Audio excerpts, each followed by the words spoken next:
Рачно ткаење на хоризонтален разбој со техника на мазно двонитно ткаење, еднакво за лицето и опачината, со орнаменти изведени рачно со прсти и набиени со брдо. 11 килими од втората половина на 19 век денес презентирани во куќата на Робевци како дел од изложбата Софрата во Охридските килими.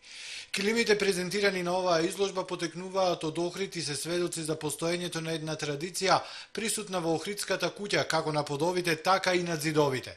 Како најкарактеристичен дел од килимите, предмет на оваа изложба е софрата, вели магистер Марија Каневче, советник кустос етнолог во Националната установа Завод и музеј од Охрид. Софра, бидејќи тој е најкарактеристичниот елемент во овие прекрасни килими и е најшарен и најубав, ние ги имаме и порано изложувано како целина, но сега сакав доменот и сршта баш да биде на таа софра.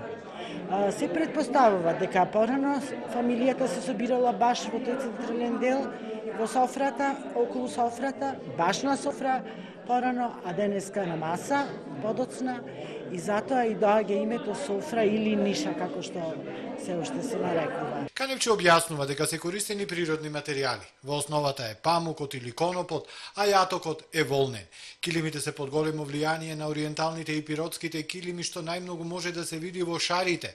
Составени се од повеќе делови, така наречени тени, а композицијата главно се сведува на бордура, поле и централна петаголна софра или ниша. Килимите биле постилани на душемето во пространите гостински одаи или чардаци, за делник наменети едни за празник, поубавите и поновите.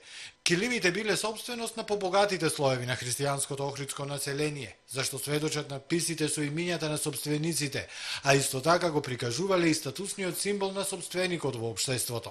Елеонора Новаковска, вршител на должност директор на Националната установа Завод и музеј од Охрид, вели дека големи се шансите овој мал дел од Охридската музејска ризница да биде виден и во останатите градови од земјава. Веќе разговараме со колешката од Битола, со нашите колеги во Завод и музеј, да воспоставиме еден вид на соработка и да почне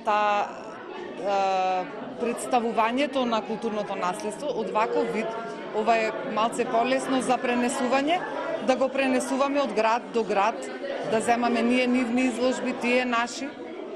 Се надевам дека во наредната година, дека може би и од собствени средства на заводот, бидејќи ова не е нешто прескапо, а скапо е од друга страна, значењето негово е огромно.